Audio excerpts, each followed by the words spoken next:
जीवन में दुख सुख आते जाते रहते हैं। जैसे रात के बाद सवेरा होता है, सवेरे के बाद दिन होता है और दिन के बाद रात हो जाती है। इसी तरह से हमारे जीवन में दुख भी आते हैं और साथ में सुख भी आते हैं। लेकिन जब हमारे जीवन में दुख आते हैं तो हमें कभी भी निराश नहीं होना चाहिए, कभी हिम्मत नहीं हारनी चाहिए। उन दुखों को डटकर मुकाबला करना चाहिए, क्योंकि हमें तभी उन दुखों का पता चलता है जब हम सुखों में ही रहते हैं। तो हमें ये नहीं पता चलता कि दुख भी क्या चीज़ होती है। हम हमेशा सुख में जब जीते रहते हैं तो हमें ये पता ही नहीं होता कि जीवन में लोग किस किस परेशानियों से गुज़र रहे होते हैं।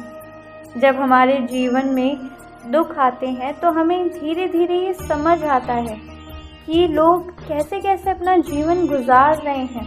और इंसान जब तक ठोकर नहीं खाता तब तक वो जीना ही नहीं सीख सकता।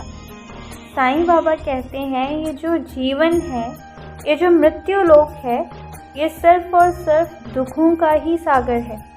इस दुनिया में जो भी आया है वो दुखी ही रहा। यहाँ तक कि मृत्यु लोक में जन्म लेकर तो भगवान तक सुखी नहीं रहे। तो मेरे बच्चे, तुम तो एक साधारण मनुष्य हो। तुम या कोई भी व्यक्ति इस जीवन को जीने के लिए अपने जीवन को उसे सुखद बनाना पड़ता है।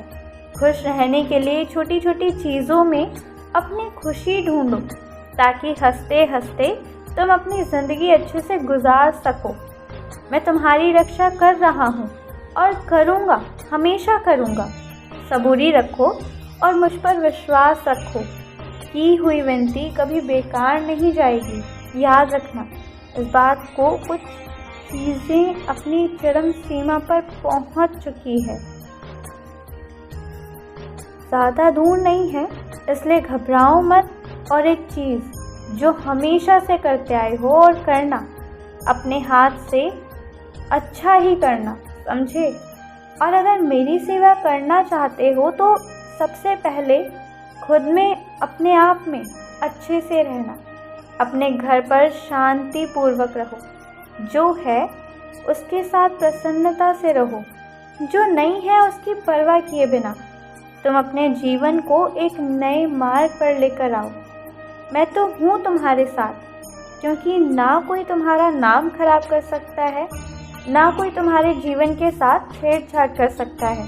और हाँ, और एक बात, जितना हो सके अपने आप को व्यस्त रखने की कोशिश किया करो, क्योंकि खाली दिमाग शैतान का घर हो जाता है।